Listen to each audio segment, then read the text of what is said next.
tots ells que classificaran a l'Europa.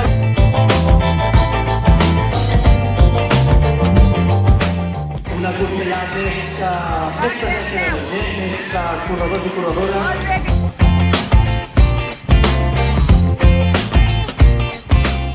A l'arc d'arribada, aquest arc d'arribada.